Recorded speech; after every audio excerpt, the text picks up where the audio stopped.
রাধে রাধে রাধে বন্ধুরা, অমৃত কথা বাংলা চ্যানেলের নতুন পর্বে আপনাদের সকলকে স্বাগত জানাচ্ছি। আজকের পর্বে থাকছে জীবনে সুখ সমৃদ্ধি শান্তি বজায় রাখতে হলে দোল পূর্ণিমায় কিছু কাজ করুন।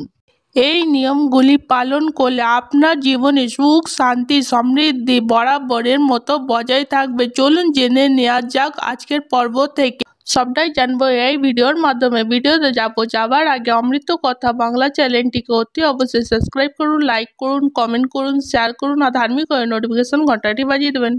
বলা হয়ে থাকে বৃন্দাবনে রাধাকৃষ্ণ দোল পূর্ণিমার দিনে রং খেলায় মেতে উঠেছিলেন এবং এই প্রথা মেনে আজও পুরো ভারতবর্ষ জুড়ে দোল পূর্ণিমা পবিত্র তিথিতে রং খেলায় মেতে ওঠেন প্রায় সকলেই, হয়ে ওঠে রঙে রঙিন। অনেকে আবার এই দিনে বাড়ির শ্রীবৃদ্ধির জন্য বিশেষ ধরনের পুজো পাঠের আয়োজন করে, কিন্তু সেভাবে পুজোর আয়োজন করলে চলবে না, করতে হবে বিশেষ কিছু নিয়মে। বরং জেনে নেওয়া যাক আজকের পর্ব থেকে দোল পূর্ণিমার দিন কি কি নিয়ম মেনে চললে আপনার সংসারে শ্রীবৃদ্ধি হবে।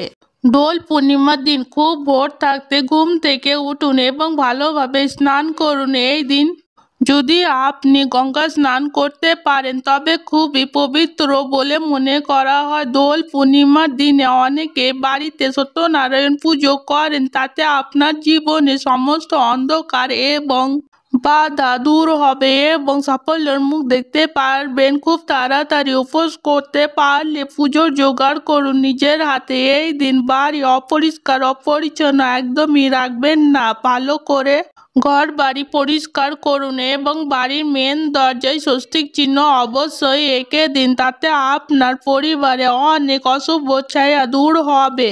দোল পূর্ণিমার দিন নিরামিষ খাবার গ্রহণ করাই ভালো। পুজো করার সময় অবশ্যই বাড়িতে থাকা দেবী দেবতাদের পায়ে আবির দিতে কিন্তু একদমই ভুলবেন না। পুজো করার পর সকলকে সেই পুজোর প্রসাদ বিতরণ করুন, এতে আপনার জীবনে সমৃদ্ধি আসবে।